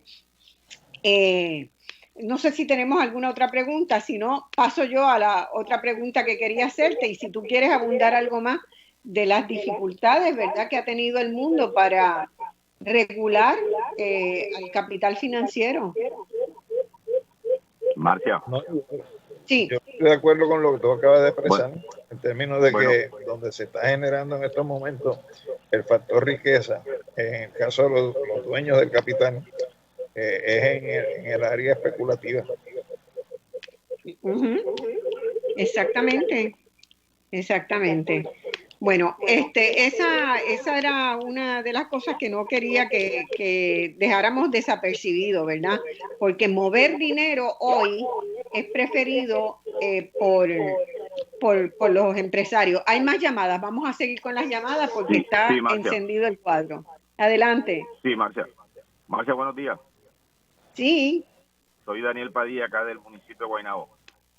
Ajá, muy bien, adelante. Oye, les felicito por esa clase laboral 101 que necesitamos, pero fuertemente en Puerto Rico. Yo escucho los programas de Alejandro, verdaderamente que son buenísimos, cuando hace el análisis a nivel mundial de su programa en la radio, pero ahora los tuyos con este tipo de temas y los dos invitados que tuviste, Linda Colón y Alejandro Torres, es espectacular. Gracias, gracias. No, y un tema que está de boga, porque verdaderamente ahora todos nosotros tenemos estrés, agonía y un desespero por lo que está pasando no solamente con la pandemia, sino que se están por debajo de la carpeta, están sometiendo todas las leyes que van en contra de lo que Alejandro ha dicho, desfavorecen al empleado. Y esas son una de las razones que yo creo que este programa está dando un aporte espectacular. Uno, al laborar con cualquier patrono, no tiene derecho, inclusive si es de gobierno, no tienes derecho porque ya dice que está protegido por la quiebra. O sea, no hay manera de uno poder reclamar derechos. ¡Qué buena protección! Porque haberme tenido que ir a quiebra. Sí, porque la razón principal es que si tú quieres reclamar tus derechos que ya has perdido, no puedes hacer una demanda ni reclamaciones porque ya están protegidos con la ley de quiebra. Todos los municipios que nos han quitado muchos derechos, ya no tenemos siquiera ni a reclamo a ese cheque que nos daba anteriormente, que era el de enfermedad. Ya eso lo perdimos porque ya ellos tienen derecho a verlos cancelados, casi todos los alcaldes y todo al nivel central. Y esos son los derechos que habla Alejandro, como nosotros, y ustedes lo han explicado de una manera muy particular, cómo hemos ido perdiendo derechos, y yo no sé, yo quisiera que ustedes puedan darme alguna orientación en realidad, inclusive no solamente a mí, a todos los que están escuchando y a todos los que necesitamos una orientación porque estamos pasando por un estrés bárbaro que nos están trayendo enfermedades mucho más allá de lo que uno está estresado todos los días y ellos están tomando medidas más restrictivas y que las pueden tomar porque ellos tienen derecho. Y esa es la razón que yo quiero para ver de qué manera los sindicatos y toda esa gente que ha podido luchar, inclusive, y ahora vemos que ya con Luma, hasta lo de la Autoridad de Energía Eléctrica, que no los apreciaba, que eran los que tenían los que yo he conocido como los que más fuerte han luchado en favor de la labor del empleado, ellos están perdiendo con Luma porque ya eso está como que ya escrito, ya se llevó a cabo, que ese proceso ya está, hasta lo de la Autoridad de Energía están perdiendo la lucha con los derechos laborales. Luma, en segundos porque me dicen que hay más llamadas todavía. Está bien. Adelante, Alejandro. Mira, es que yo no escuché casi nada de lo que el caballero... Ay, qué raro. Bueno, mira, yo lo escuché bien. ¿Puedes resumir? Te lo agradezco. Sí, mira, él primero nos hizo una felicitación por el programa. Dice que realmente en la calle hay desespero, hay estrés, hay agonía, que el programa ha hecho un aporte espectacular a que podamos entender lo que sucede. Y él te pide alguna orientación en este momento de lo que podemos, de cuál debe ser una ruta de trabajo, ¿verdad? Otra pregunta que yo quería hacerte era si tú has tenido la posibilidad de examinar el proyecto de ley que se sometió, el PDLS 123 del 11 de enero, que sometieron Rafael Bernabe y Ana Irma Rivera Lacén para establecer la ley para la protección y ampliación de los derechos de los trabajadoras y las trabajadoras de Puerto Rico, y además derogar entre otras cosas, ¿verdad?, la ley número 4, que me parece que podrían ser el comienzo de encontrar una pista para desandar un camino tan pedregoso como el que nos han dejado. Pero quisiera comentarios y que de una vez le explicaras a él si eso puede ser una esperanza por ahí. Mira, y si había posibilidades de que la aprobaran. Yo examiné en todos sus detalles el proyecto de ley que sometió Ana Irma y Rafael Bernabe con relación a la derogación de la ley 4. E incluso tuve la oportunidad de conversar con ellos, alguna impresión inicial. Definitivamente la ley número 4 es una ley que no tenía ninguna base que se pudiera justificar en el país, porque se aprovechó el momento en que se están trayendo medidas en el marco de la quiebra de Puerto Rico, cuando lo que está en quiebra es el gobierno, no el sector privado. Yo repito, el sector privado en Puerto Rico sigue llevándose anualmente 35 mil millones de dólares en ganancias limpias y recibe 20 mil millones de dólares por parte del gobierno de Puerto Rico en exenciones y en subvenciones. Por lo tanto, ese sector no está en quiebra.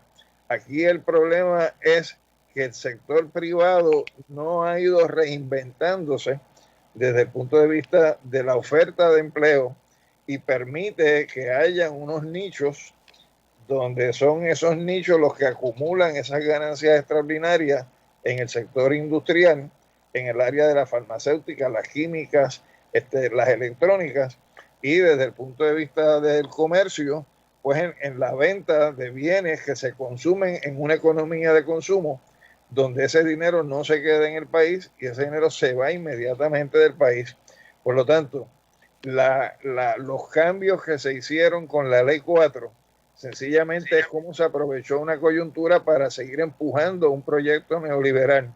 Y la medida que se ha radicado por los compañeros a nivel del Senado para derogar la Ley 4 debería ser una medida que se deba aprobar. Lo que pasa es que vamos a tener la dificultad que quien está como gobernador la va a vetar.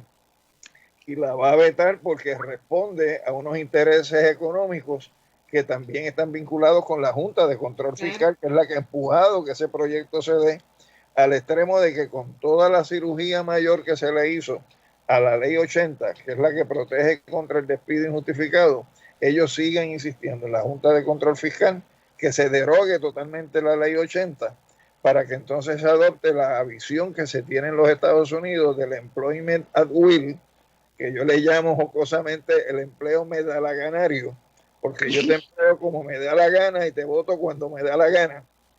Y eso es lo que ellos quieren imponer aquí en Puerto Rico.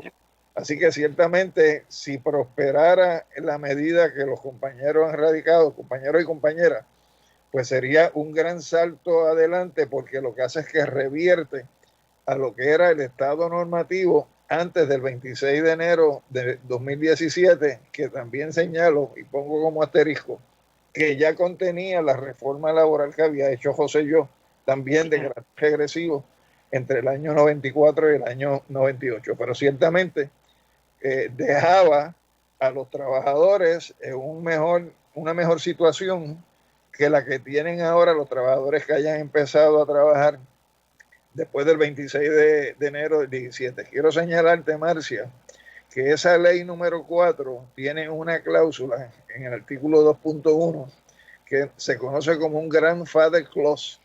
Sí. ¿Qué es un grandfather clause? Es que los derechos ya adquiridos no se menoscaban como resultado de la nueva ley. Y la nueva ley es para los que entren posteriormente.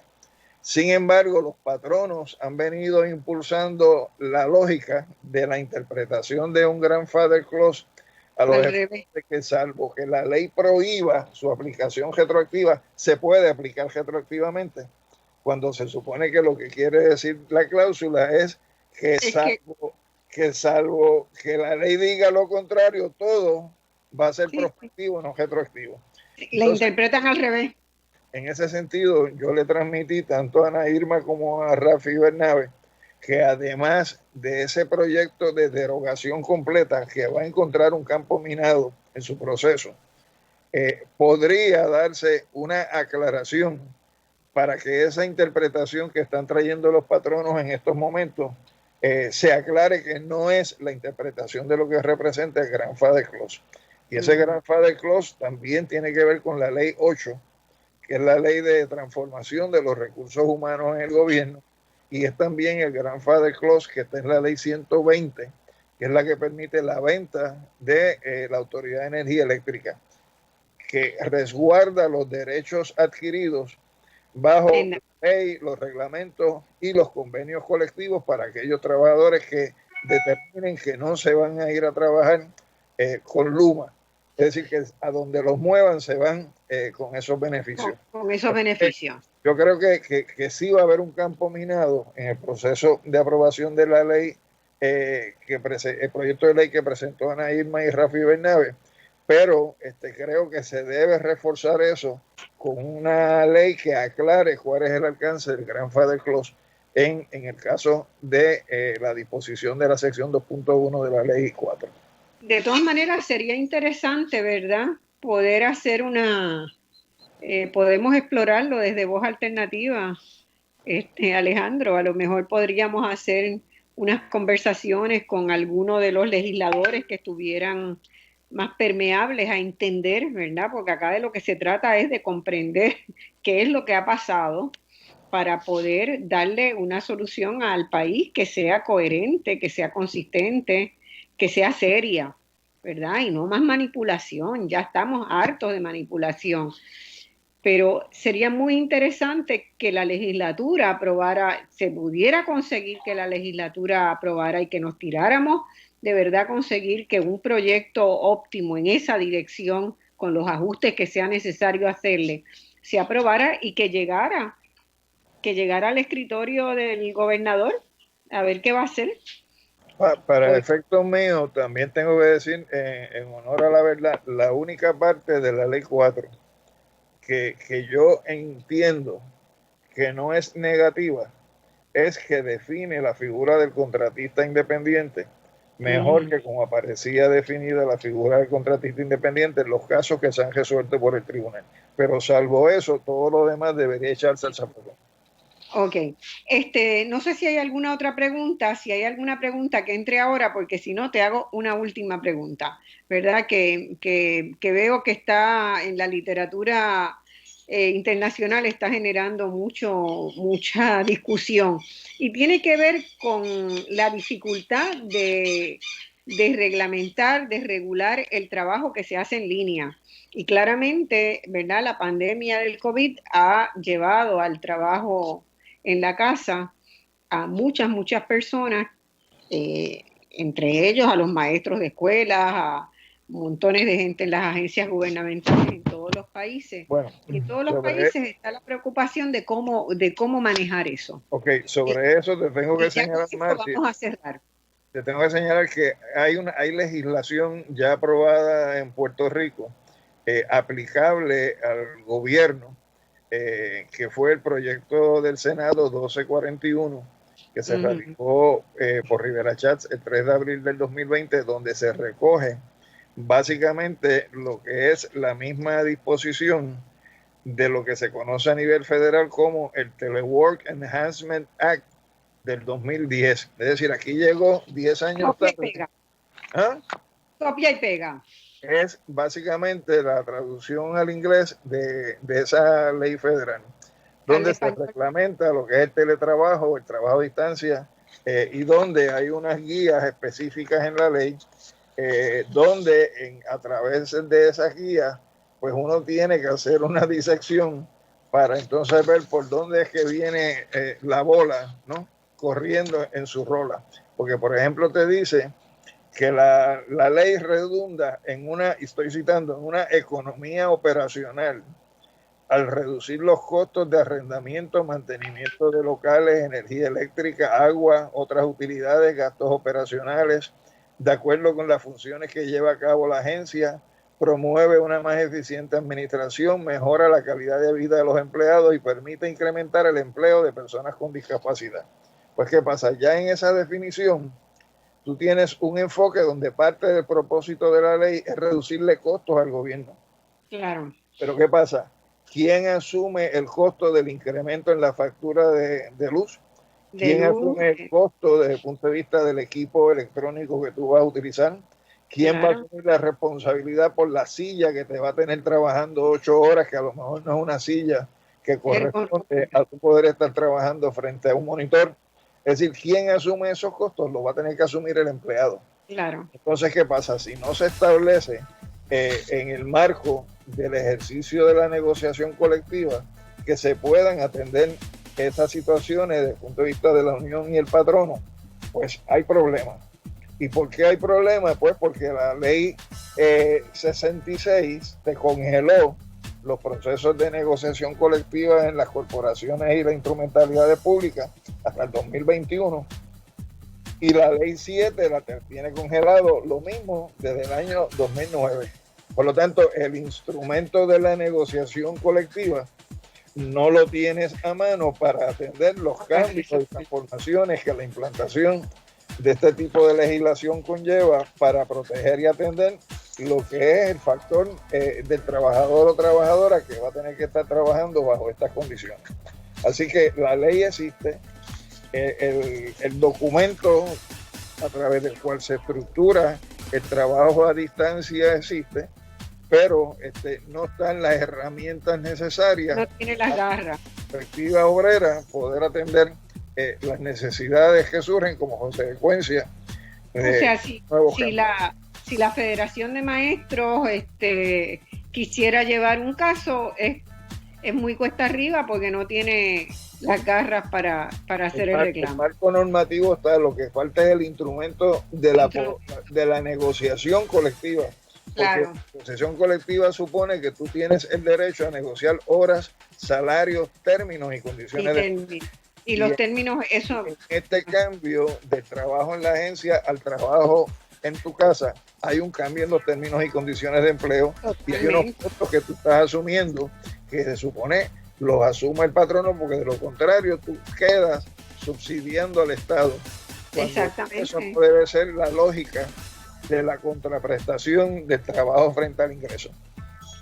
Bueno, Alejandro, a la verdad es que ha sido un gusto tenerte hoy en Voz Alternativa. De nuevo, reitero mi aprecio por todo el trabajo, todo el tiempo que le dedicas al análisis de la situación laboral en Puerto Rico, y es un tema que sigue siendo muy urgente cada día más, porque hay, como dijo el último que nos llamó, hay mucha angustia en la calle, en la gente. Hay mucha angustia. Hemos comprado un patrón, un modelo de consumo que no es absolutamente sostenible, ¿verdad? Hemos dañado el planeta, hemos permitido que se erosionen todos los derechos laborales nuestros, y ahora encima de eso la gente se queda sin trabajo. Y el que lo tiene lo precariza. Y el que lo tiene lo precariza. Bueno, muchas gracias. Esto ha sido Voz Alternativa por hoy. Hasta el domingo que viene. Nos vemos. Gracias por la invitación.